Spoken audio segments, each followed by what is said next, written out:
Hi, this is the Daily Design with Denise Mathew, the place to get human design microbursts of information, discussions, and energy alerts that can help you navigate an unpredictable world. This is episode 4, Starring Planets for the Week, April 11th to 17th, 2022.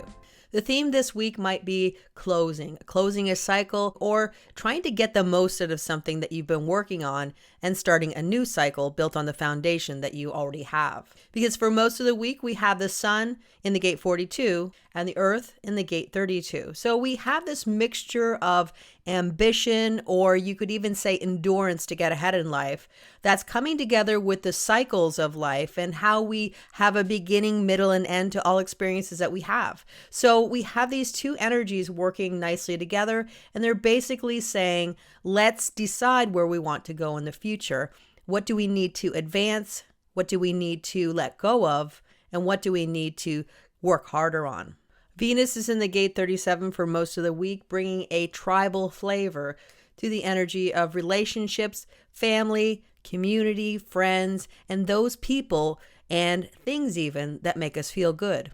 So with Venus here, we might get this breath of fresh air and maybe even a semblance of some level of peace, which I think we can all look forward to.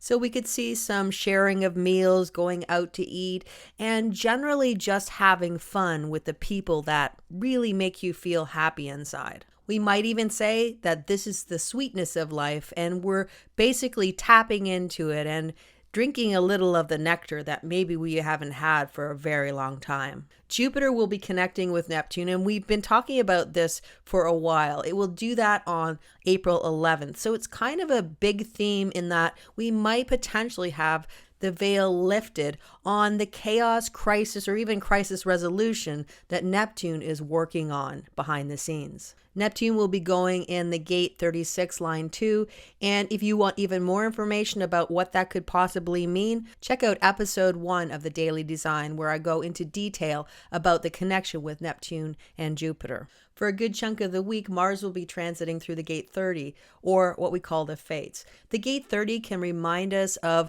the limitations that we have as humans, just living on planet Earth. We are limited by the mundane needs that we have as human beings. The other perspective is the limitations that we have when we're striving to go to get something that we want, an experience that we want to bring into manifestation.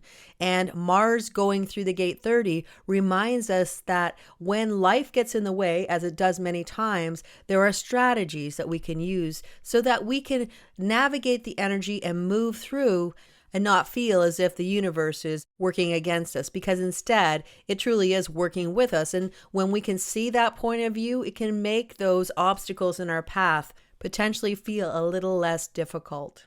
With Mars going through this energy, we might have a renewed vitality to want to get the goals and the things that we want for our future.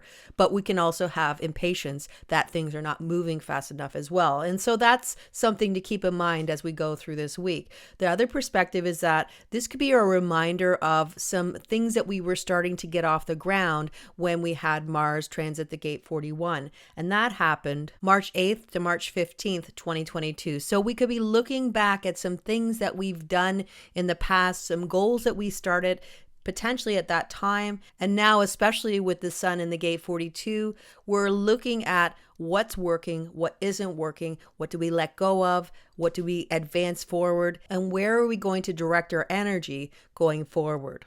The one caveat here is that we have potential to get a little burnt out this week if we're trying to get ahead or do too much. So keep that in mind so that you stay strong and healthy for the week. And lastly, we have a big move with Uranus moving into, you could say, new territory, although it was in this territory from June 18th to October 25th last year, 2022. So we have new energy that's bringing a full channel to anyone with a hanging gate 14. So we could say the gas pedal for the power of the 14, and potentially some luck and some movement in the directions that you want to have in your life. The rest of us can benefit with the concept that we're being given a new direction in life, a new direction that may be unusual, something that we've never thought to do, and yet now it feels like it's the right time to start working toward it. Remember, the gate 2 is our true north and where the magnetic monopole is said to reside, so it's worth paying attention to. Until next time, this is the Daily Design with Denise Mathew. Take care, and I'll see you again soon.